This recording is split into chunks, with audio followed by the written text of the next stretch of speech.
이제 좀 괜찮아지겠지. 우리는 평생 이 말을 되뇌었습니다. 학교만 졸업하면, 취직만 하면, 결혼만 하면, 아이가 크기만 하면, 은퇴만 하면, 그때가 되면 삶이 조금은 편해질 거라고 믿었습니다.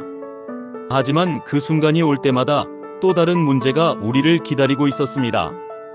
60년, 70년을 살아온 우리는 이제 압니다. 인생은 우리가 기대했던 것보다 항상 조금 더 버겁다는 것을. 그런데 19세기 독일의 철학자 아르투어 쇼펜하우어는 이것이 조금도 이상한 일이 아니라고 말합니다. 오히려 이것이 삶의 본질이라고 말합니다. 쇼펜하우어는 삶을 의지와 고통의 연속으로 보았습니다. 우리는 끊임없이 무언가를 원하고 그것을 얻기 위해 애쓰고 얻고 나면 잠시 만족하다가 곧 권태를 느끼고 다시 새로운 것을 갈망합니다. 이 끝없는 순환이 바로 인간 존재의 근본 모습입니다. 젊었을 때는 이 말이 너무 비관적으로 들렸을 겁니다. 하지만 인생의 후반부에 접어든 지금 우리는 그의 말에서 묘한 위안을 발견합니다. 왜냐하면 그는 이렇게 말하기 때문입니다. 당신이 부족해서가 아닙니다. 당신이 잘못 살아서가 아닙니다. 삶이 원래 그런 것입니다. 우리는 평생 스스로를 채찍질했습니다. 내가 더 노력했어야 했는데, 내가 더 현명했다면, 내가 다른 선택을 했더라면. 하지만 쇼펜하우어는 말합니다. 어떤 선택을 했든, 어떤 길을 걸었든, 삶은 본질적으로 투쟁이고 고통이라고. 이것은 패배의 선언이 아닙니다. 오히려 해방의 시작입니다. 왜냐하면 삶이 원래 버거운 것이라는 사실을 받아들이는 순간 우리는 비로소 자유로워지기 때문입니다. 더 이상 완벽한 행복이라는 환상을 쫓지 않아도 됩니다. 대신 지금 이 순간의 작은 평화에 감사할 수 있습니다. 따뜻한 차 한 잔, 창밖의 햇살, 오랜 친구와의 대화. 이런 것들이 사실은 삶이 우리에게 줄 수 있는 최선이라는 것을 깨닫게 됩니다. 오늘 우리는 쇼펜하우어의 지혜를 통해 비관주의 철학자라 불렸던 그의 말 속에서 역설적으로 인생의 무게를 조금 덜어내는 방법을 발견하게 될 것입니다. 쇼펜하우어가 본 인간의 삶은 행복을 누리는 여정이 아니라 고통을 피하려 애쓰는 과정입니다. 이 문장은 냉소적으로 들릴 수 있지만 60년, 70년을 살아온 우리는 그 안에 담긴 진실을 압니다. 우리는 평생 행복을 향해 달렸다고 생각했지만 돌이켜보면 사실은 불행을 피하려 도망쳤던 것입니다. 좋은 대학에 가려 했던 것은 행복해지기 위해서라기보다 낙오되지 않기 위해서였습니다. 좋은 직장에 들어가려 했던 것은 성공의 기쁨보다 실패의 고통이 두려워서였습니다. 열심히 저축했던 것은 부자가 되기 위해서라기보다 가난의 불안에서 벗어나기 위해서였습니다. 자녀를 잘 키우려 애썼던 것도 행복한 부모가 되기 위해서라기보다 나쁜 부모가 될까봐 두려워서였습니다. 쇼펜하우어는 인생을 밝게 보지 않았습니다. 하지만 그렇다고 절망을 설파한 철학자는 아닙니다. 오히려 그는 인생의 본질을 있는 그대로 직시함으로써 우리가 불필요한 환상에서 벗어나 현실적으로 살 수 있는 길을 제시했습니다. 그의 철학은 비관주의가 아니라 현실주의입니다. 쇼펜하우어가 본 인간의 첫 번째 특징은 우리가 욕망하는 존재라는 것입니다. 이것은 선택이 아니라 본성입니다. 사람은 가만히 있어도 무언가를 원하게 됩니다. 아침에 눈을 뜨면 배가 고프고 추우면 따뜻함을 원하고 외로우면 누군가의 목소리를 듣고 싶어집니다. 노년에 접어든 우리도 여전히 욕망합니다. 더 안정적인 삶을 원합니다. 건강 걱정 없이 살고 싶고 경제적 불안에서 벗어나고 싶고 자녀 걱정을 덜고 싶습니다. 더 나은 관계를 원합니다. 배우자와 편안하게 지내고 싶고 자녀들이 자주 연락하길 바라고 외로움을 덜 느끼고 싶습니다. 더 편한 하루를 원합니다. 몸이 덜 아프길 바라고 잠을 잘 자고 싶고 마음이 평온하길 원합니다. 이 욕망은 결코 멈추지 않습니다. 한 가지를 이루면 다른 것이 보입니다. 건강 문제가 해결되면 경제적 걱정이 커지고 경제가 안정되면 관계의 허전함이 느껴지고 관계가 좋아지면 또 다른 무언가가 부족하게 느껴집니다. 쇼펜하우어는 이것이 인간 존재의 근본 구조라고 봤습니다. 우리는 의지라는 끝없는 갈망의 화신입니다. 쇼펜하우어의 두 번째 통찰은 욕망이 곧 고통으로 이어진다는 것입니다. 원하는 동안 우리는 불안합니다. 건강검진 결과를 기다리는 동안, 자녀의 중요한 결정을 지켜보는 동안, 경제적 문제가 해결되기를 바라는 동안 우리는 편안할 수 없습니다. 원한다는 것 자체가 지금 그것이 없다는 뜻이고, 없다는 것은 불안과 고통입니다. 그렇다면 원하는 것을 얻으면 어떻게 될까요? 잠시 안도하고 기뻐하지만 그 기쁨은 금세 사라집니다. 걱정하던 건강 문제가 해결되면 며칠은 마음이 편하지만 곧 그것이 당연해지고 다른 걱정이 생깁니다. 자녀가 좋은 소식을 전하면 순간 기쁘지만 얼마 지나지 않아 또 다른 걱정거리가 눈에 들어옵니다. 그래서 쇼펜하우어는 말했습니다. 삶은 고통과 무료함 사이를 오간다. 원하는 동안에는 결핍의 고통을 느끼고 얻고 나면 권태의 무료함을 느낍니다. 어느 쪽이든 진정한 만족은 없습니다.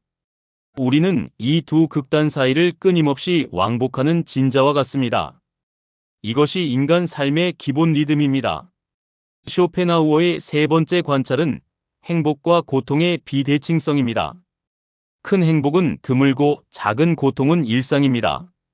인생을 돌아보면 정말 행복했던 순간은 손에 꼽을 정도입니다. 결혼식 날, 자녀가 태어난 날, 승진한 날, 오랜 목표를 이룬 날. 이런 큰 기쁨의 순간들은 일생에 몇 번 오지 않습니다. 반면 작은 고통은 거의 매일 찾아옵니다. 아침에 일어날 때 느끼는 몸의 뻐근함, 낮에 찾아오는 피로감, 저녁에 밀려오는 외로움, 자녀에 대한 걱정, 건강에 대한 불안, 경제적 염려, 늙어간다는 두려움. 이런 작은 고통들은 우리의 일상을 채웁니다. 그래서 인간은 행복을 자주 느끼기보다 불행을 피하려고 살아갑니다. 큰 기쁨을 추구하는 것은 비현실적이지만 작은 고통을 줄이는 것은 실제로 가능합니다. 아프지 않으려고 건강관리를 하고, 걱정을 줄이려고 미리 준비하고, 불안하지 않으려고 안정적인 선택을 합니다. 이것이 우리가 실제로 사는 방식입니다. 쇼펜하우어의 결론은 명확합니다. 그는 인생을 바꿀 수 있다고 말하지 않습니다. 긍정적으로 생각하면 모든 것이 좋아진다거나 열심히 노력하면 행복해질 수 있다는 희망적인 메시지를 전하지 않습니다. 대신 그는 이렇게 말합니다. 기대를 줄이면 고통도 줄어든다. 이것은 패배주의가 아니라 현실주의입니다. 우리가 고통받는 큰 이유는 현실이 기대에 미치지 못하기 때문입니다. 노년이 더 여유롭고 평화로울 거라고 기대했지만 실제로는 건강 문제와 외로움이 찾아왔습니다. 은퇴 후 삶이 더 자유로울 거라고 기대했지만 실제로는 무료함과 무의미함을 느낍니다. 자녀들이 더 자주 찾아올 거라고 기대했지만 실제로는 각자의 삶에 바쁩니다. 기대를 낮추면 실망도 줄어듭니다. 오늘 몸이 크게 아프지 않으면 그것만으로도 감사합니다. 자녀에게서 한 통의 전화가 오면 그것만으로도 기쁩니다. 별일 없이 하루가 지나가면 그것만으로도 평화롭습니다. 이렇게 살 때 우리는 쇼펜하우어가 말한 현명한 삶에 가까워집니다. 쇼펜하우어가 본 인간의 삶은 비극적이지만 동시에 현실적입니다. 우리는 행복을 누리는 여정이 아니라 고통을 피하는 과정을 살아갑니다. 이 진실을 받아들일 때 우리는 더 이상 불가능한 행복을 쫓지 않아도 되고 고통을 피하며 사는 자신을 부끄러워하지 않아도 됩니다. 이것이 쇼펜하우어가 우리에게 전하는 메시지입니다. 우리는 모두 희망으로 인생을 시작합니다. 어린 시절 세상은 가능성으로 가득했습니다. 부모님은 말했습니다. 열심히 공부하면 좋은 대학 갈 수 있어. 선생님은 말했습니다. 노력하면 꿈을 이룰 수 있단다. 사회는 우리에게 끊임없이 속삭였습니다. 더 나은 내일이 기다리고 있어. 그래서 우리는 달렸습니다. 새벽부터 밤까지 일했고 가족을 위해 희생했으며 더 나은 미래를 위해 오늘을 참았습니다. 그렇게 20년, 30년, 40년을 보냈습니다. 그리고 지금 60대, 70대가 된 우리는 뒤돌아보며 생각합니다. 그 희망들은 다 어디로 갔을까? 젊었을 때 우리는 믿었습니다. 노력하면 된다고. 최선을 다하면 보상이 온다고. 하지만 살아갈수록 깨닫습니다. 세상에는 노력만으로 해결되지 않는 일들이 너무나 많다는 것을. 아무리 건강하게 살려고 해도 몸은 늙어갑니다. 무릎이 아프고 눈이 침침해지고 기억력이 흐려집니다. 아무리 좋은 부모가 되려 해도 자식은 우리 뜻대로 자라지 않습니다. 아무리 성실하게 일해도 경제적 불안은 완전히 사라지지 않습니다. 아무리 관계를 소중히 여겨도 사랑하는 사람과는 이별이 찾아옵니다. 더 고통스러운 것은 참아도 사라지지 않는 고통이 분명히 존재한다는 사실입니다. 먼저 떠난 배우자의 빈자리, 자식 걱정으로 잠 못 이루는 밤, 무너진 꿈의 자네들, 후회스러운 선택들의 메아리. 이것들은 시간이 지나도 노력해도 참아도 쉽게 사라지지 않습니다. 바로 여기서 쇼펜하우어는 우리에게 중요한 진실을 말합니다. 이것은 당신의 실패가 아니라고. 당신이 부족해서가 아니라고. 이것은 인간 조건이라고. 쇼펜하우어의 철학 핵심에는 의지라는 개념이 있습니다. 그는 우주의 본질이 끊임없이 무언가를 갈망하는 맹목적인 의지라고 보았습니다. 인간도 예외가 아닙니다. 우리는 태어나는 순간부터 원하고, 바라고, 갈망하도록 만들어진 존재입니다. 문제는 이 의지가 결코 완전히 만족되지 않는다는 것입니다. 배고프면 음식을 원하고, 음식을 먹으면 잠시 만족하다가 곧 권태를 느낍니다. 그리고 다시 새로운 것을 갈망합니다. 가난하면 돈을 원하고, 돈을 벌면 지위를 원하고, 지위를 얻으면 명예를 원합니다. 이 순환은 끝이 없습니다. 쇼펜하우어는 인간의 삶을 진자운동에 비유했습니다. 우리는 결핍의 고통과 권태의 고통 사이를 끊임없이 왕복할 뿐이라고. 무언가를 얻지 못하면 괴롭고, 얻고 나면 곧 지루해집니다. 그래서 삶은 본질적으로 고통일 수밖에 없다는 것입니다. 우리가 젊었을 때 품었던 기대를 떠올려 보십시오. 50대가 되면 여유롭게 살 줄 알았습니다. 60대가 되면 편안할 줄 알았습니다. 70대가 되면 모든 것이 정리되고 평화로울 줄 알았습니다. 하지만 현실은 어떻습니까? 50대에는 부모님 간병과 자녀 결혼 걱정으로 정신이 없었습니다. 60대에는 건강 문제가 시작되었습니다. 70대가 된 지금도 여전히 걱정거리는 끝이 없습니다. 경제적 불안, 건강 염려, 외로움, 죽음에 대한 두려움. 쇼펜하우어가 말한 대로 인간의 삶은 기대한 것보다 항상 더 고통스럽습니다. 왜냐하면 우리의 기대는 희망이라는 환상 위에 세워졌지만 현실은 의지의 끝없는 갈망과 필연적인 고통 위에 서 있기 때문입니다. 여기서 쇼펜하우어의 철학이 단순한 비관주의를 넘어서는 지혜를 드러냅니다.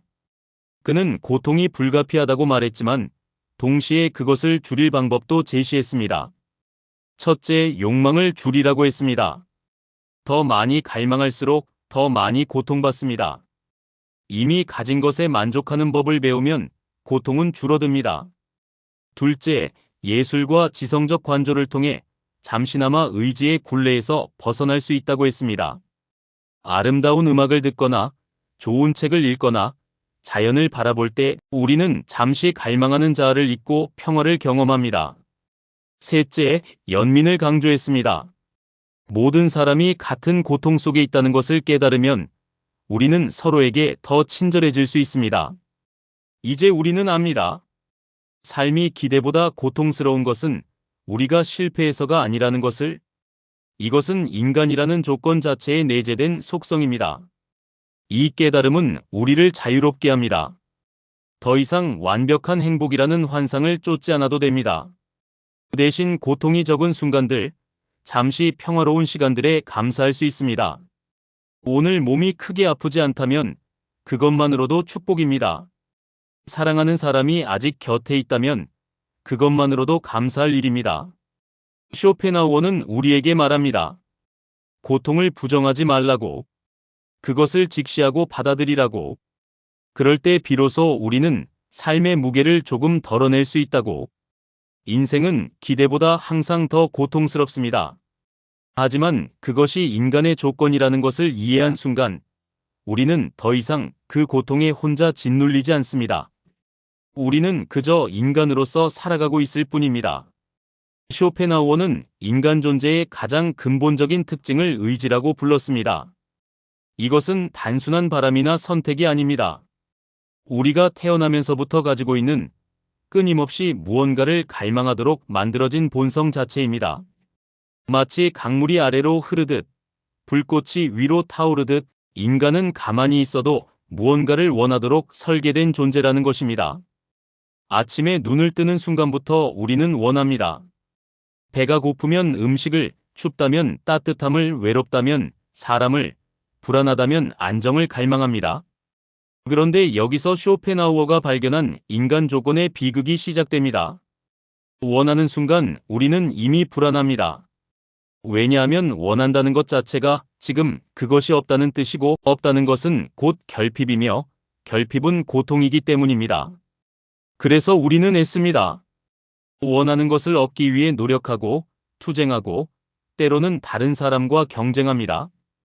하지만 이루지 못하면 괴롭습니다. 좋은 직장을 얻지 못해 괴로워하고 원하는 배우자를 만나지 못해 외로워하고 경제적 안정을 이루지 못해 불안해합니다. 그렇다면 원하는 것을 이루면 어떻게 될까요? 쇼펜하우어는 여기서 인간 조건의 두 번째 비극을 발견합니다. 이루고 나면 잠시 만족하다가 곧 그것이 당연해지고 그러면 권태가 찾아오고 다시 새로운 욕망이 생긴다는 것입니다. 젊었을 때 우리는 집 한 채만 있으면 행복할 거라고 생각했습니다. 집을 마련하고 나니 더 넓은 집이 필요했습니다. 더 넓은 집에 살게 되니 이제는 더 좋은 동네가 눈에 들어왔습니다. 이것은 욕심 때문이 아닙니다. 인간이라는 존재 자체가 그렇게 만들어졌기 때문입니다. 그래서 쇼펜하우어는 말합니다. 고통은 삶의 예외 상태가 아니라 기본 상태라고.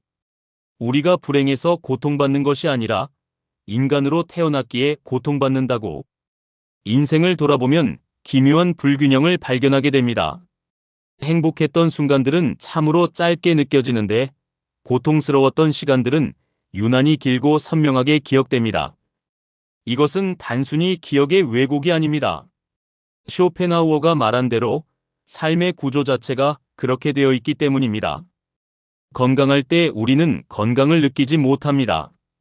몸이 아프지 않다는 것이 얼마나 큰 축복인지 깨닫지 못한 채 그저 일상을 살아갑니다. 하지만 무릎이 아프기 시작하면, 허리가 불편해지면, 눈이 침침해지면 그때야 비로소 건강의 가치를 절실히 느낍니다. 건강했던 수십 년보다 아픈 몇 달이 훨씬 길게 느껴집니다. 관계도 마찬가지입니다. 배우자가 곁에 있을 때는 그 존재가 당연하게 여겨집니다. 때로는 사소한 습관이 거슬리고 말투가 신경 쓰이고 함께 있는 시간이 무겁게 느껴지기도 합니다. 하지만 먼저 떠나보내고 나면 빈자리의 고통은 함께했던 모든 시간보다 더 크고 깊게 다가옵니다. 40년을 함께 산 행복보다 혼자 남은 하루하루의 외로움이 더 무겁습니다. 경제적 안정도 그렇습니다. 직장에 다니고 월급을 받을 때는 그것이 얼마나 소중한 것인지 잘 모릅니다. 오히려 더 많은 연봉, 더 좋은 직장을 갈망합니다. 하지만 실직을 경험하거나 은퇴를 하고 나면 매달 통장에 찍히던 그 작은 숫자가 얼마나 큰 안정이었는지 뼈저리게 깨닫습니다. 쇼펜하우어는 이 불균형이 우연이 아니라고 봤습니다. 만족은 단지 고통의 부재일 뿐이고 고통이야말로 삶의 실질적인 내용이라는 것입니다. 우리는 고통이 없을 때 그것을 행복이라고 착각하지만 사실 그것은 잠시 고통이 멈춘 중간 지점일 뿐입니다. 반면 고통은 매우 구체적이고 실제적입니다. 아픔은 정확히 어디가 아픈지 알 수 있고 슬픔은 가슴을 짓누르는 무게로 느껴지고 불안은 잠을 설치게 만듭니다. 쇼펜하우어의 가장 유명한 통찰 중 하나는 인생은 고통과 무료함 사이를 오가는 진동이다라는 말입니다. 이 문장은 단순해 보이지만 인간 삶의 본질을 꿰뚫고 있습니다.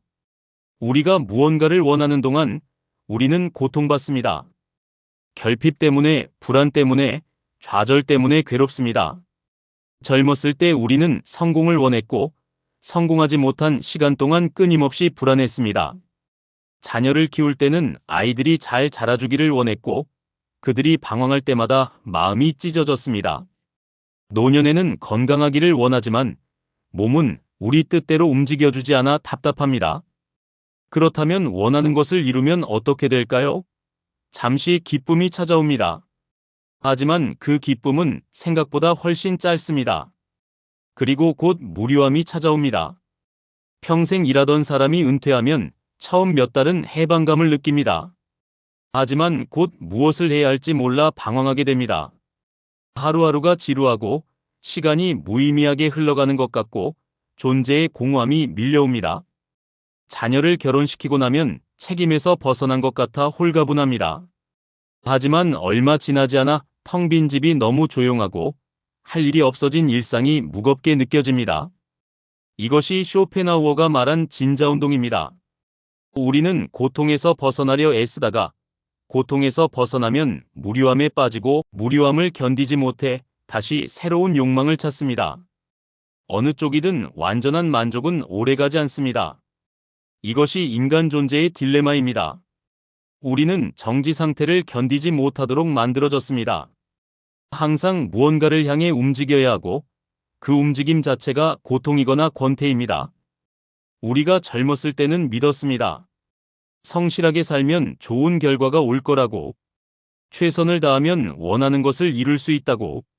하지만 60년, 70년을 살아보니 세상은 그렇게 단순하지 않았습니다. 아무리 건강관리를 잘해도 병은 찾아옵니다. 담배 한 번 피우지 않고 술 한 잔 마시지 않고 운동을 꾸준히 해도 암 진단을 받는 사람이 있습니다. 반대로 평생 불규칙하게 살았는데도 90세까지 건강한 사람도 있습니다. 건강은 우리가 완전히 통제할 수 있는 영역이 아닙니다. 사람도 마찬가지입니다.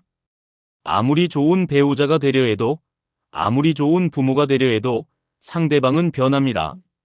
사랑했던 사람이 떠나기도 하고 정성껏 키운 자식이 우리를 원망하기도 합니다. 관계는 한 사람의 의지만으로 유지되지 않습니다. 경제적 상황도 우리 손을 벗어나 있습니다. 평생 성실하게 일하고 저축했는데 경제 위기로 모든 것을 잃은 사람들이 있습니다. 반대로 운 좋게 부동산에 투자했다가 큰 재산을 모은 사람들도 있습니다. 노력도 중요하지만 우리가 통제할 수 없는 운과 시대적 상황이 더 큰 영향을 미치기도 합니다. 쇼펜하우어는 이것을 명확히 봤습니다. 인생은 우리 의지대로 조종할 수 없다고. 우리가 할 수 있는 것은 제한적이고 우리를 둘러싼 세계는 우리와 무관하게 움직인다고. 이것이 또 하나의 고통입니다. 우리는 통제하고 싶지만 통제할 수 없고 예측하고 싶지만 예측할 수 없습니다. 그렇다면 쇼펜하우어의 결론은 절망일까요? 삶이 고통이고 만족은 짧고 우리는 무력하다면 그냥 포기하라는 말일까요? 아닙니다. 여기서 쇼펜하우어 철학의 진정한 가치가 드러납니다. 그의 결론은 의외로 현실적이고 실용적입니다. 그는 말합니다. 고통을 완전히 없애려 하지 말고 고통을 줄이는 방향으로 살아라. 이것은 체념이 아니라 지혜입니다. 불가능한 목표를 쫓다가 좌절하는 대신 가능한 것에 집중하라는 뜻입니다. 기대를 낮추는 것이 첫 번째입니다.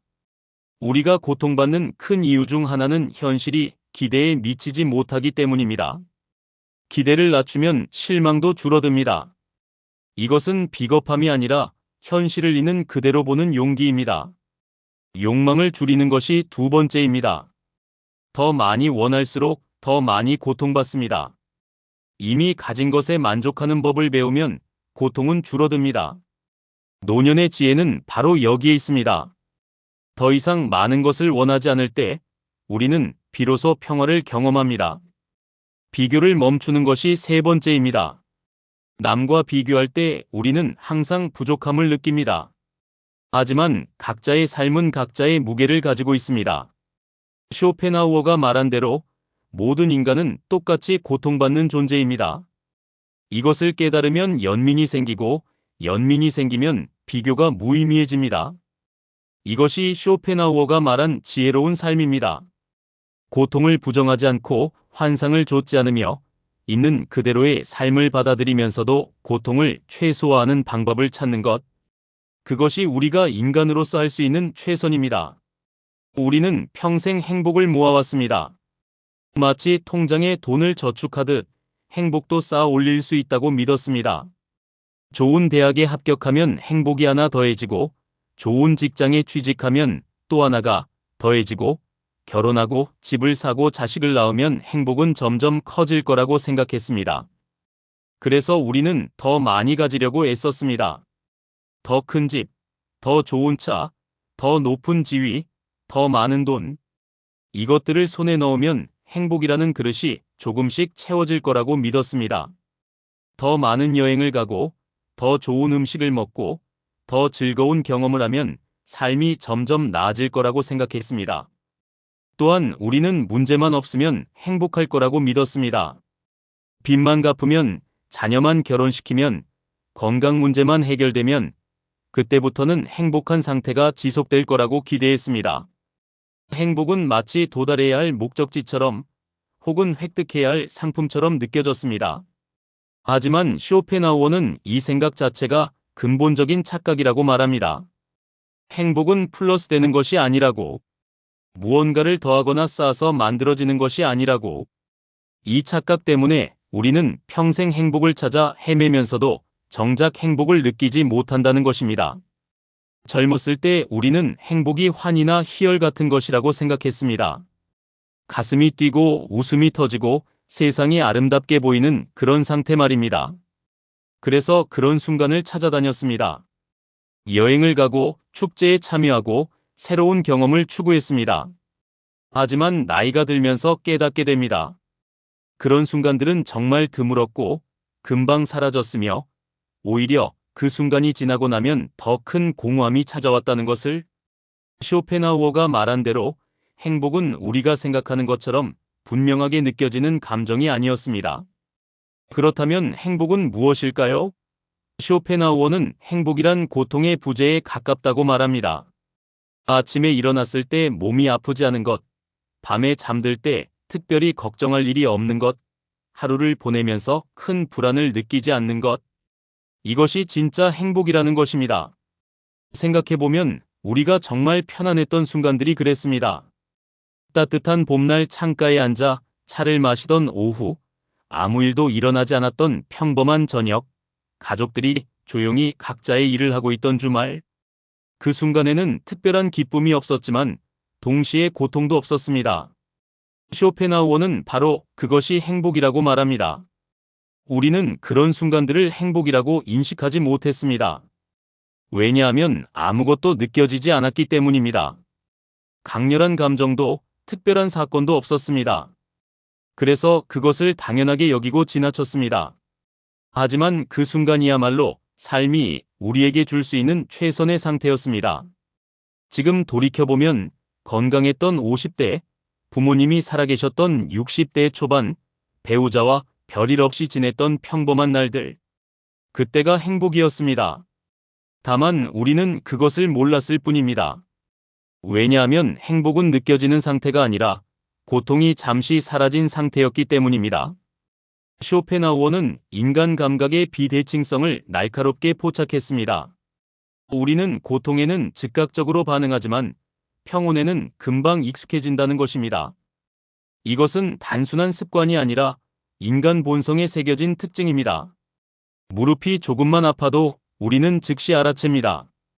걷는 내내 그 통증이 신경 쓰이고 계단을 오를 때마다 불편함을 느끼고 밤에 잠들 때도 그 부위를 의식하게 됩니다. 하지만 무릎이 아프지 않을 때는 어떻습니까? 우리는 그것을 전혀 느끼지 못합니다. 무릎이 정상적으로 움직이고 있다는 사실, 통증 없이 걸을 수 있다는 사실을 의식조차 하지 못합니다. 관계도 마찬가지입니다. 배우자와 사소한 다툼이 있으면 하루 종일 그것이 머릿속을 맴돕니다. 기분이 상하고 억울하고 화가 납니다. 하지만 아무 문제 없이 평화로운 날들은 어떻습니까? 우리는 그것을 느끼지 못한 채 그냥 지나갑니다. 40년을 함께 산 평온한 날들보다 한 번의 큰 싸움이 더 선명하게 기억됩니다. 경제적인 면도 그렇습니다. 월급이 늦게 들어오거나 예상치 못한 지출이 생기면 크게 불안해합니다. 하지만 매달 규칙적으로 연금이 들어오고 특별한 지출이 없는 달들은 감사하게 여기지 못합니다. 그저 당연한 것으로 받아들입니다. 쇼펜하우어는 이것이 우연이 아니라고 봤습니다. 생존을 위해 인간은 위험과 고통에 민감하게 반응하도록 진화했습니다. 호랑이의 위협, 배고픔의 고통, 부상의 위험, 이런 것들을 즉각 감지하고 반응해야 살아남을 수 있었습니다. 반면 평온한 상태는 특별히 주의를 기울일 필요가 없었습니다. 위험이 없다는 것은 곧 아무것도 할 필요가 없다는 뜻이었으니까요. 그래서 우리는 평범한 하루를 당연하게 여깁니다. 오늘 몸이 아프지 않은 것, 가족이 무사한 것, 큰 문제가 없는 것, 이 모든 것을 공기처럼 당연하게 받아들입니다. 하지만 작은 불편 하나에는 쉽게 무너집니다. 문 하나가 삐걱거려도 신경 쓰이고, 날씨가 조금만 더워도 짜증이 나고, 약속 시간에 늦는 사람이 있으면 화가 납니다. 이것이 인간의 본성입니다. 쇼펜하우어는 이것을 냉정하게 직시했습니다. 그래서 그는 말합니다. 행복을 느끼려고 하지 말라고. 왜냐하면 행복은 본래 느껴지지 않는 것이기 때문입니다. 대신 고통이 없는 순간을 알아차리라고. 그것이 바로 행복이라고. 나이가 들면서 우리는 역설을 발견합니다. 행복해지려고 노력할수록 오히려 더 불행해진다는 것을. 쇼펜하우어는 이것을 정확히 봤습니다. 행복해져야 한다는 생각 자체가 삶을 무겁게 만든다고. 젊었을 때 우리는 행복을 목표로 삼았습니다. 이것을 이루면 행복할 것, 저것을 얻으면 만족할 것, 끊임없이 행복이라는 목적지를 향해 달렸습니다. 하지만 그 목표를 세우는 순간 우리는 이미 지금 자신이 충분히 행복하지 않다는 것을 인정한 셈입니다. 행복해지려는 노력은 곧 현재의 불행을 확인하는 행위가 됩니다. 기대가 생기면 현실은 초라해 보입니다. 은퇴 후 여유로운 삶을 꿈꾸면 실제 은퇴 생활은 기대에 미치지 못합니다. 손주와의 행복한 시간을 상상하면 실제로 손주를 돌보는 일은 생각보다 힘듭니다. 건강한 노년을 기대하면 작은 몸의 변화도 큰 실망으로 다가옵니다. 더 큰 문제는 우리가 행복의 기준을 계속 높인다는 것입니다. 작은 행복에 만족하지 못하고 더 큰 기쁨을 추구합니다. 조용한 일상에 만족하지 못하고 특별한 경험을 갈망합니다. 이미 가진 것에 감사하지 못하고 아직 없는 것을 원합니다. 이렇게 기대는 계속 커지고 현실과의 간극도 점점 벌어집니다. 쇼펜하우어는 말합니다. 행복을 목표로 삼는 순간 우리는 이미 불행해졌다고. 왜냐하면 목표란 지금 여기에 없는 것이고 없다는 것은 결핍이며 결핍은 고통이기 때문입니다. 행복을 추구하는 행위 자체가 우리를 불행하게 만드는 역설입니다. 많은 사람들이 행복 추구에 지쳐 쓰러집니다. 행복해야 한다는 강박, 더 즐거워야 한다는 압박, 남들보다 더 만족스러운 삶을 살아야 한다는 부담. 이 모든 것이 삶을 무겁게 만듭니다. 그래서 행복을 쫓다가 정작 행복은 멀어집니다. 쇼펜하우어가 말한 진짜 행복은 의외로 조용합니다. 큰 기쁨이 필요하지 않습니다. 환희나 흥분도 필요하지 않습니다. 다만 큰 고통이 없으면 됩니다. 이것이 그가 말한 행복의 본질입니다. 오늘 아침 눈을 떴을 때 몸이 크게 아프지 않다면 그것이 행복입니다. 점심을 먹을 때 특별히 걱정할 일이 없다면 그것이 행복입니다. 저녁에 창밖을 바라보며 평온함을 느낀다면 그것이 행복입니다. 밤에 잠자리에 들 때 내일이 두렵지 않다면 그것이 행복입니다.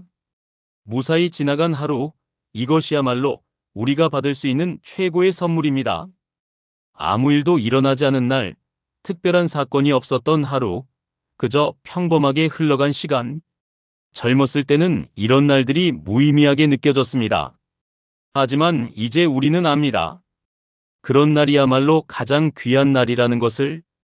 건강검진에서 별 문제가 없다는 소리를 들었을 때 그날은 행복한 날입니다. 자식에게서 별일 없다는 전화를 받았을 때 그 순간은 행복한 순간입니다.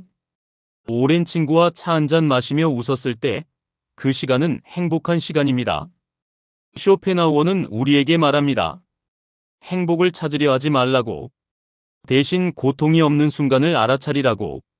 당연하게 여겨지는 평범한 순간들 속에 이미 행복이 있다고. 다만 우리가 그것을 몰랐을 뿐이라고. 이것이 노년의 지혜입니다. 큰 기쁨을 기대하지 않고 큰 고통만 없어도 감사할 줄 아는 것. 특별한 일이 없는 하루를 축복으로 받아들이는 것. 무사히 지나간 오늘에 고마워하는 것.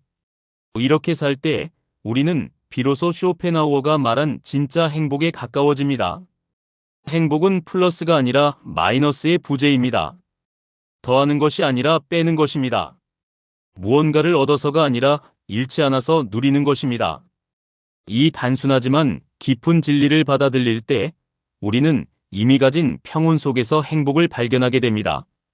쇼펜하우어는 인간 존재의 근본적인 특징을 냉철하게 파악했습니다. 우리는 행복을 오래 느끼도록 만들어지지 않았다는 것입니다. 이것은 결함이 아니라 인간이라는 종의 본질적 구조입니다. 생각해 보십시오. 오랜 노력 끝에 원하던 것을 이루었을 때의 기쁨은 얼마나 갑니까? 길어야 며칠, 짧으면 몇 시간입니다.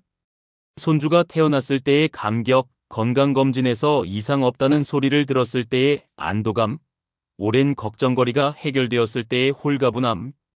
이 모든 기쁨은 놀라울 정도로 빨리 사라집니다. 반면 평온은 어떻습니까? 아무 문제 없이 지나가는 날들에 우리는 금방 익숙해집니다.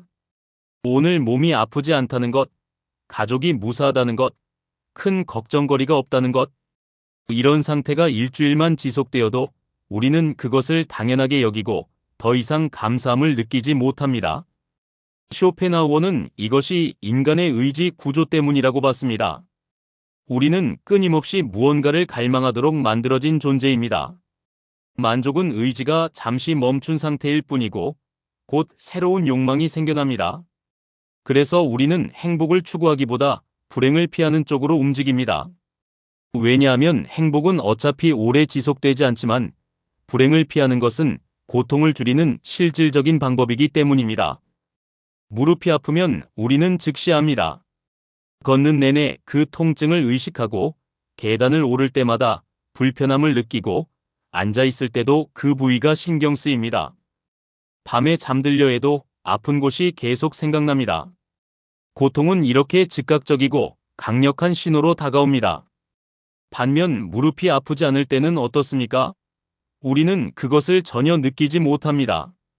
건강한 무릎으로 자유롭게 걷고 계단을 오르고 앉았다 일어나지만 그 행복을 의식하지 못합니다. 배우자와 다투면 하루 종일 그 일이 머릿속을 떠나지 않지만 평화로운 날들은 아무런 흔적도 남기지 않고 지나갑니다. 쇼펜하우어는 이것을 인간 감각의 구조라고 봤습니다. 고통은 신호이고 행복은 배경입니다. 생존을 위해 인간은 위협과 고통에 민감하게 반응하도록 진화했습니다. 위험을 감지하고 재빨리 대응해야 살아남을 수 있었습니다. 반면 평온한 상태는 특별히 주의를 기울일 필요가 없었습니다. 그래서 우리의 감각 체계는 고통에는 예민하고 행복에는 둔감하게 만들어졌습니다. 이것이 우리가 행복보다 불행을 피하며 사는 이유입니다. 행복은 희미하고 불확실하지만 불행은 분명하고 즉각적입니다. 행복을 추구하는 것은 안개를 붙잡는 것과 같지만 불행을 피하는 것은 눈앞의 위험을 회피하는 구체적 행동입니다. 60년, 70년을 살아온 우리는 이제 압니다. 우리의 인생이 무언가를 얻기 위한 투쟁이었다기보다 무언가를 잃지 않기 위한 방어였다는 것을. 더 나아지기보다는 더 망하지 않으려 했고 더 행복해지기보다는 더 아프지 않으려 했으며 더 많이 얻기보다는 더 잃지 않으려 했습니다. 젊었을 때는 성공을 꿈꾸었지만 나이가 들수록 실패하지 않는 것이 목표가 되었습니다. 큰 부자가 되고 싶었지만 결국에는 빚만 없으면 다행이라고 생각하게 되었습니다. 완벽한 건강을 바랐지만 지금은 큰 병만 없으면 감사합니다. 쇼펜하우어는 이것이 비관이 아니라 생존의 방식이라고 말합니다. 인간은 본능적으로 손실 회피에 더 민감합니다. 같은 크기의 이득과 손실이 있다면 손실의 고통이 이득의 기쁨보다 훨씬 큽니다. 100만 원을 얻는 기쁨보다 100만 원을 잃는 고통이 더 크게 느껴집니다. 이것은 심리적 편향이 아니라 생존을 위한 본능입니다. 그래서 우리는 행복을 얻기보다 불행을 피하는 방향으로 삶을 설계합니다. 큰 성공을 꿈꾸기보다 실패하지 않을 안전한 길을 선택하고 모험적인 기쁨을 추구하기보다 안정적인 평온을 지키려 합니다. 이것은 소극적인 태도가 아니라 현실적인 지혜입니다. 행복 추구가 만드는 끝없는 불안. 역설적이게도 행복을 목표로 삼을수록 우리는 더 불행해집니다. 행복을 기준점으로 삼는 순간 현재의 삶은 늘 부족해 보입니다. 아직 충분히 행복하지 않고, 아직 원하는 수준에 도달하지 못했고, 아직 만족스럽지 않습니다. 쇼펜하우어는 행복 추구를 경계했습니다. 왜냐하면 행복이라는 목표는 본질적으로 도달할 수 없는 것이기 때문입니다. 우리가 행복이라고 생각하는 상태에 도달하면 곧 그것에 익숙해지고 더 높은 수준의 행복을 갈망하게 됩니다. 기대는 계속 높아지고 현실과의 간극은 점점 벌어집니다. 큰 행복을 좇을수록 불안은 커지고 만족은 멀어집니다. 쇼펜하우어가 제안한 삶의 태도는 의외로 현실적입니다. 행복해지려 애쓰지 말고 덜 불행해지는 법을 배워라. 이것은 체념이 아니라 지혜입니다. 불가능한 것을 추구하다 좌절하는 대신 가능한 것에 집중하라는 뜻입니다. 욕망을 줄이는 것이 첫걸음입니다. 더 많이 원할수록 더 많이 고통받습니다. 이미 가진 것에 만족하면 고통은 줄어듭니다. 기대를 낮추는 것이 두 번째입니다. 현실이 기대에 미치지 못할 때 우리는 실망합니다. 기대를 낮추면 실망도 줄어듭니다. 비교를 멈추는 것이 세 번째입니다. 남과 비교할 때 우리는 항상 부족함을 느낍니다. 각자의 삶은 각자의 무게를 가지고 있다는 것을 받아들이면 비교는 무의미해집니다. 우리가 행복보다 불행을 피하며 사는 것은 나약해서가 아닙니다. 인간이란 존재가 그렇게 만들어졌기 때문입니다. 이 사실을 받아들이는 순간 인생은 조금 덜 아파집니다. 더 이상 행복해야 한다는 강박에 시달리지 않아도 되고 불행을 피하며 사는 자신을 부끄러워하지 않아도 됩니다. 이것이 쇼펜하우어가 말한 지혜로운 인간의 태도입니다. 인생에서 가장 중요한 것이 무엇인가? 이 질문에 대부분의 사람들은 행복, 성공, 사랑 같은 답을 기대합니다. 하지만 쇼펜하우어의 대답은 의외로 단순합니다. 인생에서 가장 중요한 것은 고통을 최소화하는 것이다. 처음 이 말을 들으면 너무 소극적으로 느껴집니다. 인생의 목표가 고작 고통을 줄이는 것이란 말인가? 하지만 60년, 70년을 살아온 우리는 이 말의 무게를 압니다.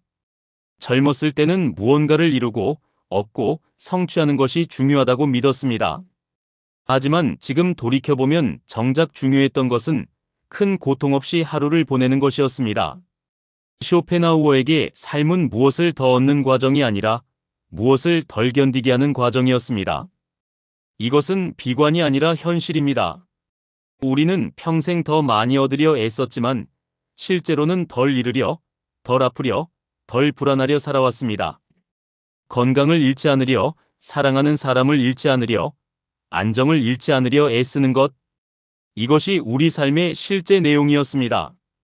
쇼펜하우어에게 행복은 드물고 잠깐입니다. 손주가 태어난 날의 기쁨, 오랜 걱정거리가 해결된 날의 안도감, 건강검진에서 이상 없다는 소리를 들었을 때의 홀가분함.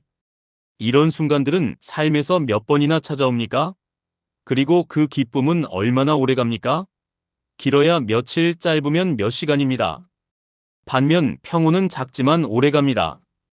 큰 기쁨은 없어도 큰 불안이 없고 특별한 행운은 없어도 큰 불행도 없으며 마음이 크게 들뜨지도 않지만 크게 흔들리지도 않는 상태. 쇼펜하우어는 이것이 가장 현실적인 삶의 목표라고 봤습니다. 오늘 아침 눈을 떴을 때 몸이 크게 아프지 않다면 그것이 평온입니다. 하루를 보내면서 특별히 걱정할 일이 없다면 그것이 평온입니다. 저녁에 잠자리에 들 때 내일이 두렵지 않다면 그것이 평온입니다. 이런 날들이 쌓여갈 때 우리는 비로소 삶이 견딜만하다고 느낍니다. 젊었을 때는 이런 평범한 날들이 무의미하게 느껴졌습니다. 특별한 일이 없으면 시간을 낭비한 것 같았고 크게 기쁜 일이 없으면 불만족스러웠습니다. 하지만 이제는 압니다. 아무 일도 일어나지 않은 날이야말로 가장 귀한 날이라는 것을. 쇼펜하우어가 말한 평온은 바로 이런 날들의 축적입니다. 우리는 욕망이 많을수록 행복해질 거라 믿었습니다. 더 큰 집, 더 많은 돈, 더 높은 지위, 더 좋은 관계. 이런 것들을 얻으면 삶이 나아질 거라고 생각했습니다. 그래서 평생 욕망을 키우며 살았습니다. 하지만 쇼펜하우어는 반대로 말합니다. 욕망이 줄어들수록 고통도 함께 줄어든다고. 생각해 보십시오. 많은 것을 원할 때 우리는 항상 부족함을 느낍니다. 더 좋은 집에 살고 싶고, 더 많은 돈을 모으고 싶고, 더 나은 삶을 살고 싶습니다. 이 욕망들은 우리를 끊임없이 불안하게 만듭니다. 아직 이루지 못했다는 초조함, 남들에 비해 부족하다는 열등감, 시간이 흘러가는데 목표에 도달하지 못한다는 조바심.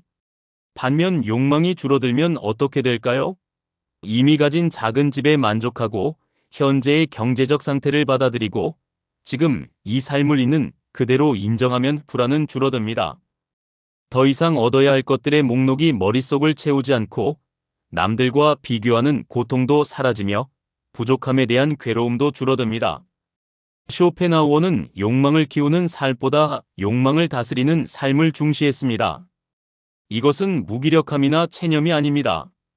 오히려 적극적인 지혜입니다. 불필요한 욕망을 버릴 줄 아는 것, 이미 가진 것에 감사할 줄 아는 것, 충분함을 알아차릴 줄 아는 것, 이것이 고통을 줄이는 가장 확실한 방법입니다. 우리는 평생 바깥을 향해 달렸습니다. 돈을 벌고 명예를 얻고 타인의 인정을 받으려 애썼습니다. 이것들을 손에 넣으면 삶이 단단해질 거라고 믿었습니다. 하지만 쇼펜하우어는 말합니다. 이것들은 일시적인 위안을 줄 수는 있지만 삶을 지탱해 주지는 못한다고. 돈이 많아도 불안한 사람이 있고 명예가 높아도 공허한 사람이 있으며 많은 이에게 인정받아도 외로운 사람이 있습니다. 왜 그럴까요? 쇼펜하우어에 따르면 진짜 중요한 것은 외부 조건이 아니라 내부 상태이기 때문입니다. 마음이 평온한 사람은 작은 집에 살아도 편안하지만 마음이 불안한 사람은 큰 집에 살아도 불편합니다. 내면이 충만한 사람은 혼자 있어도 외롭지 않지만 내면이 공허한 사람은 많은 사람에 둘러싸여도 고독합니다. 자기 자신과 평화로운 사람은 적은 돈으로도 만족하지만 자신과 불안한 사람은 많은 돈을 벌어도 불안합니다. 노년에 우리가 깨닫는 것이 바로 이것입니다. 젊었을 때는 외부 조건을 바꾸려 애썼지만 정작 중요한 것은 내부 상태를 다스리는 일이었습니다. 환경을 바꾸는 것보다 마음을 바꾸는 것이, 더 많이 얻는 것보다 더 적게 원하는 것이, 남들의 인정을 받는 것보다 자신과 화해하는 것이 훨씬 중요했습니다. 그렇다면 쇼펜하우어가 말한 잘 사는 삶은 어떤 모습일까요? 그것은 의외로 조용하고 단순합니다. 쓸데없는 기대를 버리고 불필요한 관계를 줄이며 혼자서도 흔들리지 않는 상태입니다. 쓸데없는 기대를 버린다는 것은 현실을 있는 그대로 받아들인다는 뜻입니다. 노년이 더 여유롭고 평화로울 거라는 환상, 모든 문제가 해결될 거라는 기대, 자녀들이 항상 곁에 있을 거라는 바람, 이런 비현실적인 기대들을 내려놓으면 실망도 줄어듭니다. 불필요한 관계를 줄인다는 것은 에너지를 낭비하지 않는다는 뜻입니다. 의미 없는 사교, 피곤한 모임, 마지못해 유지하는 관계들, 이런 것들을 정리하면 마음이 가벼워집니다. 진짜 중요한 몇 사람과의 깊은 관계가 수십 명과의 얕은 관계보다 훨씬 의미 있습니다. 혼자서도 흔들리지 않는다는 것은 자기 자신과 평화롭다는 뜻입니다. 타인의 시선에 흔들리지 않고 외부의 평가에 일희일비하지 않으며 자신의 내면에서 안정을 찾는 것. 이것이 쇼펜하우어가 말한 지혜로운 삶의 모습입니다.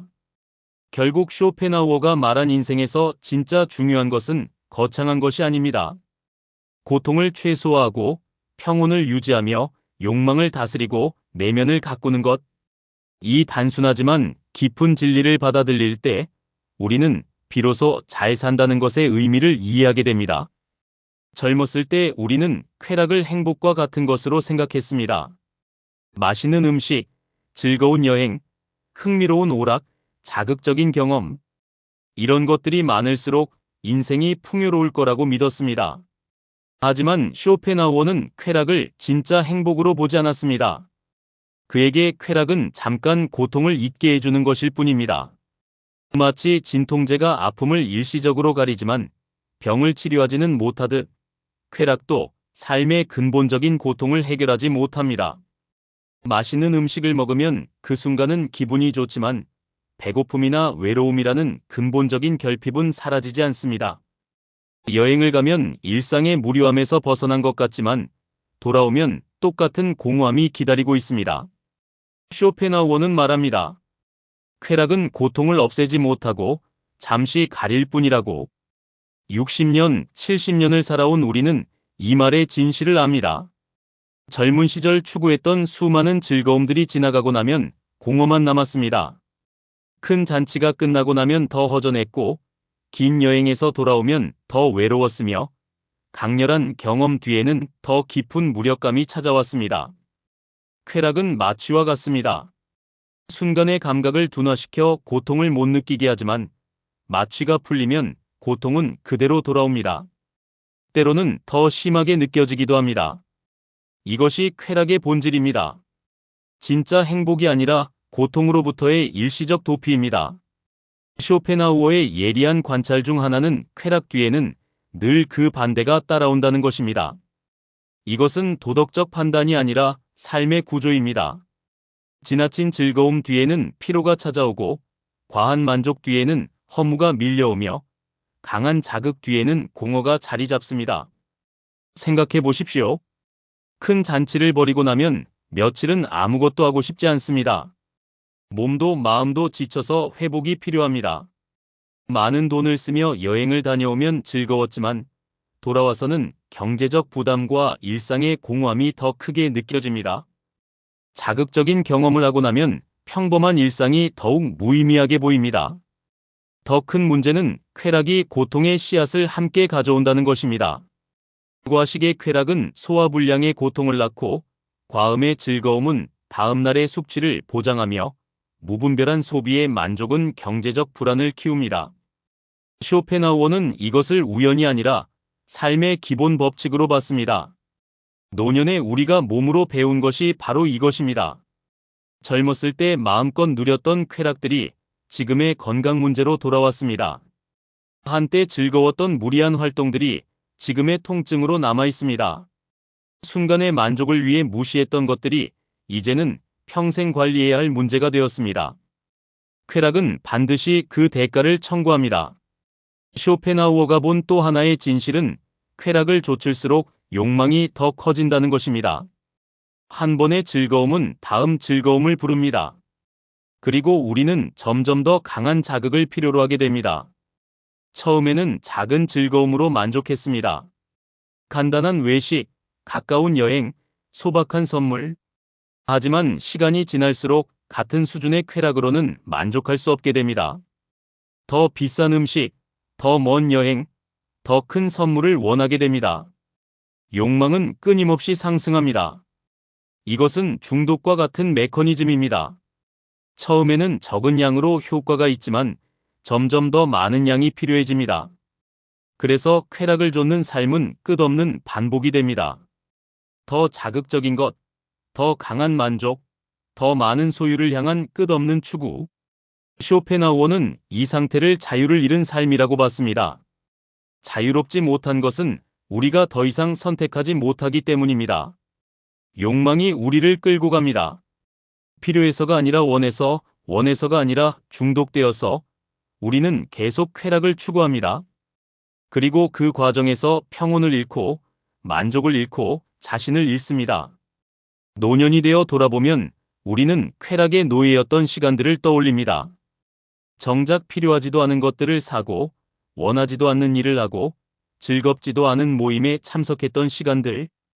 그때는 선택이라고 생각했지만 사실은 욕망에 끌려다녔을 뿐입니다. 쇼펜하우어가 말한 지혜로운 사람은 다르게 삽니다. 더 즐거운 삶보다 덜 괴로운 삶을 택합니다.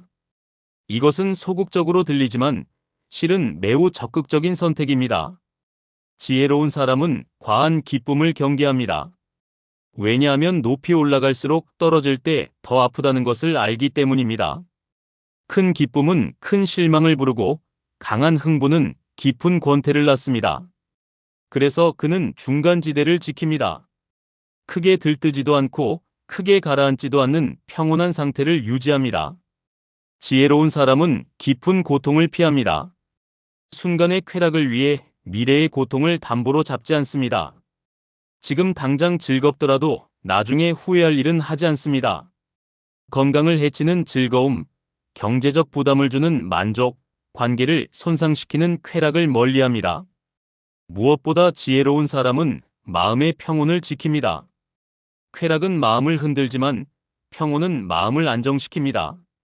외부의 자극으로 일시적인 흥분을 얻는 것보다 내면의 고요함을 유지하는 것이 훨씬 더 가치 있다는 것을 압니다. 이것이 쇼펜하우어가 말한 지혜입니다. 쾌락을 쫓지 않는 것은 삶을 포기하는 것이 아니라 더 나은 삶을 선택하는 것입니다. 순간의 마취보다 지속적인 평온을, 강렬한 자극보다 조용한 만족을, 끝없는 욕망보다 적절한 절제를 택하는 것입니다. 그렇다면 쇼펜하우어가 말한 진짜 만족은 무엇일까요? 그것은 크게 웃는 상태가 아닙니다. 환희에 차서 소리치는 순간도 아닙니다. 오히려 그것은 매우 조용합니다. 진짜 만족은 마음이 흔들리지 않는 상태입니다. 외부의 자극에 요동치지 않고 욕망의 파도에 휩쓸리지 않으며 평온함을 유지하는 것입니다. 오늘 특별히 기쁜 일이 없어도 특별히 슬픈 일도 없다면 그것이 만족입니다. 진짜 만족은 욕망에 끌려가지 않는 상태입니다. 무언가를 간절히 원하지 않고 반드시 가져야 한다는 강박이 없으며 현재 가진 것으로 충분하다고 느끼는 것입니다. 더 많은 것을 갈망하지 않을 때 우리는 비로소 자유롭습니다. 진짜 만족은 오늘 하루를 무사히 넘긴 상태입니다. 큰 문제 없이 아침을 맞이하고 별일 없이 낮을 보내고 평온하게 저녁을 맞이하는 것. 이런 평범한 하루가 쌓여갈 때 우리는 삶이 괜찮다고 느낍니다. 노년에 우리가 깨닫는 것이 바로 이것입니다. 젊었을 때 추구했던 강렬한 쾌락들은 모두 지나갔지만 조용한 평온은 여전히 우리 곁에 있습니다. 크게 웃었던 순간들은 기억에서 흐려졌지만 고요했던 시간들은 마음에 남아 있습니다. 쇼펜하우어가 말한 지혜로운 사람은 쾌락을 쫓지 않습니다. 왜냐하면 쾌락이 일시적 마취에 불과하다는 것을, 쾌락 뒤에 고통이 따라온다는 것을, 쾌락이 욕망을 키운다는 것을 알기 때문입니다. 대신 그는 평온을 선택합니다.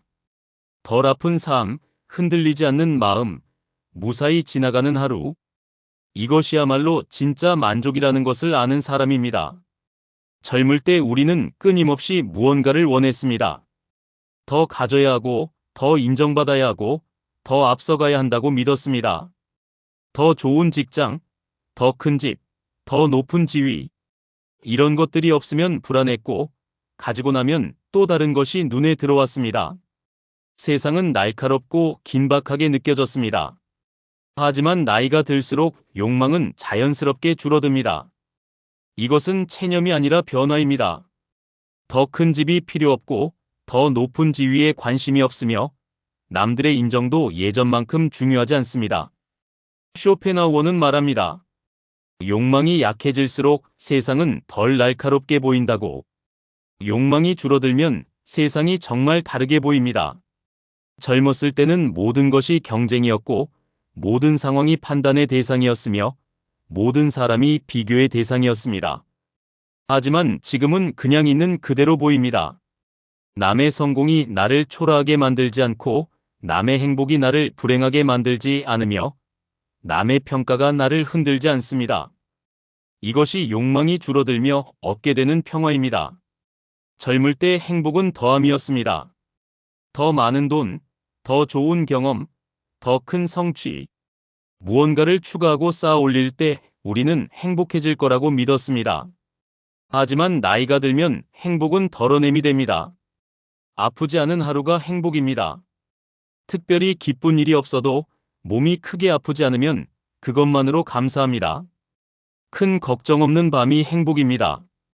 자녀 걱정, 건강 걱정, 경제 걱정으로 잠 못 이루지 않고 편안히 잠들 수 있다면 그것이 축복입니다. 조용히 지나간 하루가 행복입니다. 특별한 사건이 없고 큰 문제가 없으며 그저 평범하게 흘러간 시간이야말로 가장 귀한 선물입니다. 이것이 삶이 달라 보이는 가장 큰 이유입니다. 무언가를 얻어서 행복한 것이 아니라 잃지 않아서 행복합니다. 무언가를 성취해서 만족하는 것이 아니라 큰 불행이 없어서 만족합니다. 쇼펜하우어가 말한 대로 행복은 고통의 부재이고 나이가 들수록 우리는 이 진리를 몸으로 이해하게 됩니다. 경험이 쌓이면서 우리는 중요한 진실을 깨닫습니다. 피할 수 없는 고통이 있다는 것, 노력만으로 해결되지 않는 일이 있다는 것입니다. 젊었을 때는 모든 문제가 해결 가능해 보였습니다. 더 노력하면, 더 똑똑하게 대처하면, 더 현명하게 선택하면 고통을 피할 수 있을 거라고 믿었습니다. 하지만 살아보니 그렇지 않았습니다. 아무리 건강관리를 해도 병은 찾아오고 아무리 잘해도 사람은 떠나가며 아무리 준비해도 예상치 못한 일이 생깁니다. 쇼펜하우어는 이 깨달음이 삶을 더 현실적으로 만든다고 봤습니다. 모든 것을 통제할 수 있다는 환상에서 벗어나면 우리는 비로소 삶을 있는 그대로 받아들일 수 있습니다. 이것은 절망이 아니라 자유입니다. 더 이상 완벽해야 한다는 강박이 없고 모든 문제를 해결해야 한다는 부담이 없으며 고통 없는 삶을 만들어야 한다는 압박이 없습니다. 고통은 삶의 일부라는 것을 받아들이면 고통이 찾아와도 덜 놀라고 덜 좌절하며 덜 자책합니다. 젊을 때는 강한 자극을 원했습니다. 스릴 넘치는 경험, 흥미진진한 모험, 격렬한 감정. 평온은 지루함처럼 느껴졌고 안정은 정체처럼 보였습니다. 하지만 나이가 들수록 사람은 자극보다 안정을 선택합니다. 이는 약해진 것이 아니라 지혜로워진 것입니다. 강한 자극 뒤에는 깊은 피로가 오고 높은 흥분 뒤에는 큰 공허가 찾아온다는 것을 알기 때문입니다. 평온은 지루한 것이 아니라 지속 가능한 것입니다. 큰 기쁨은 잠깐이지만 평온은 오래갑니다. 지금 우리가 원하는 것은 조용한 아침, 편안한 오후, 평화로운 저녁입니다. 크게 웃지 않아도, 크게 흥분하지 않아도 그저 마음이 고요하고 몸이 편안하면 그것으로 충분합니다. 쾌락보다 평온을 택하는 것, 이것이 나이가 들며 자연스럽게 찾아오는 지혜입니다.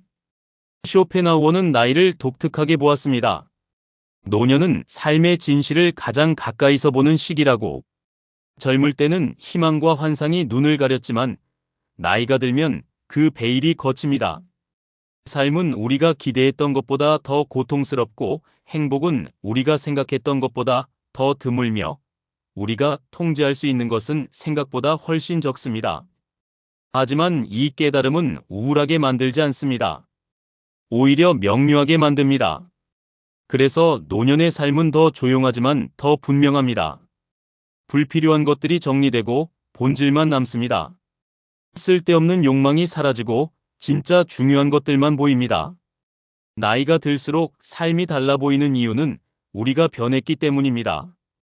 더 약해져서가 아니라 더 지혜로워져서, 더 무력해져서가 아니라 더 현실적이 되어서, 더 체념해서가 아니라 더 받아들이게 되어서입니다. 쇼펜하우어가 말한 대로 이것이야말로 노년이 가진 가장 큰 선물입니다. 쇼펜하우어는 삶을 행복해지는 과정이 아니라 고통을 줄여가는 과정으로 보았습니다. 이 문장은 처음 들으면 너무 냉정하게 느껴집니다.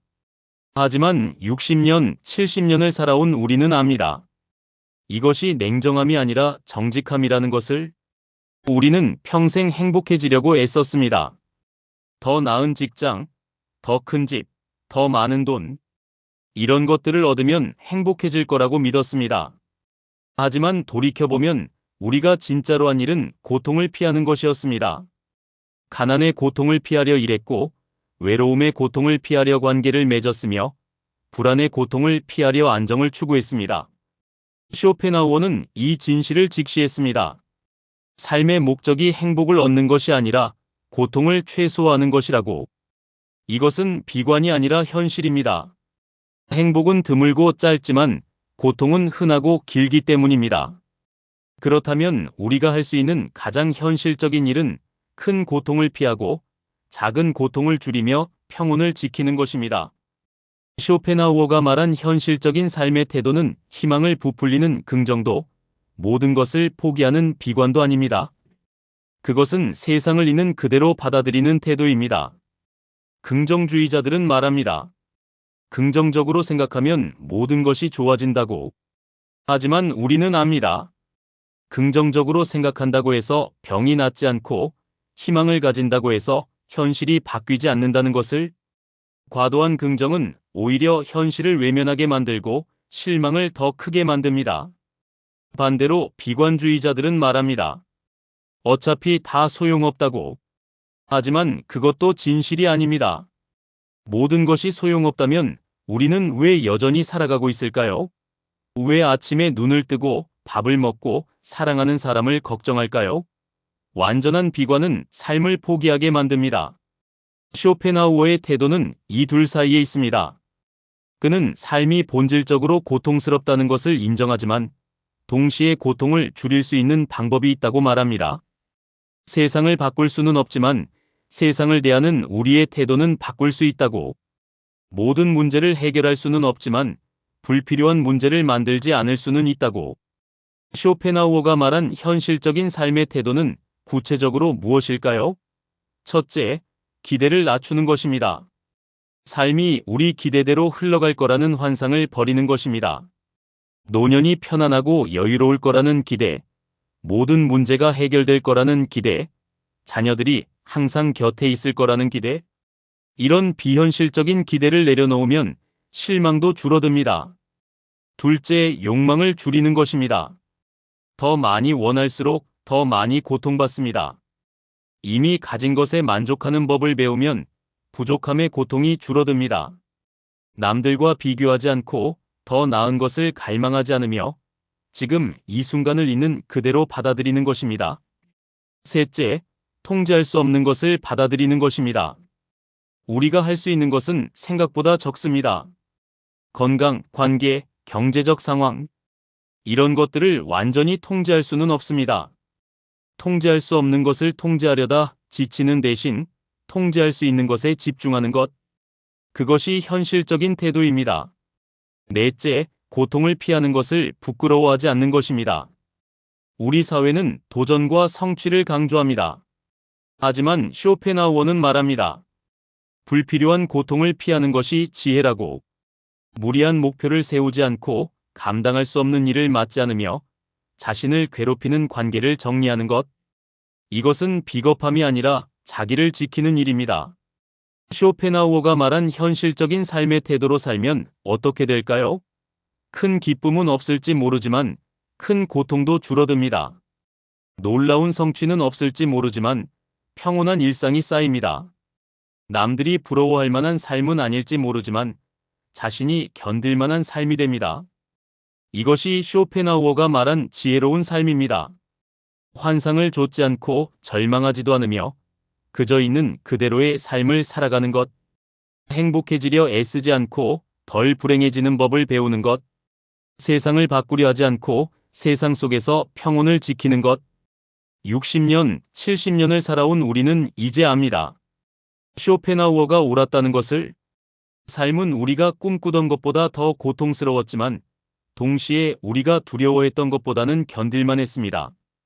큰 행복은 오지 않았지만 작은 평온은 찾을 수 있었습니다. 모든 문제가 해결되지는 않았지만 큰 고통 없이 하루하루를 살아갈 수는 있었습니다. 이것이 쇼펜하우어가 우리에게 전하는 메시지입니다. 현실을 있는 그대로 보라고. 불가능한 행복을 쫓지 말라고. 대신 가능한 평온을 지키라고. 그럴 때 우리는 비로소 삶과 화해할 수 있다고. 오늘 쇼펜하우어의 지혜가 여러분의 마음에 작은 평온을 가져다 주었기를 바랍니다. 이 영상이 도움이 되셨다면 구독과 좋아요 부탁드립니다.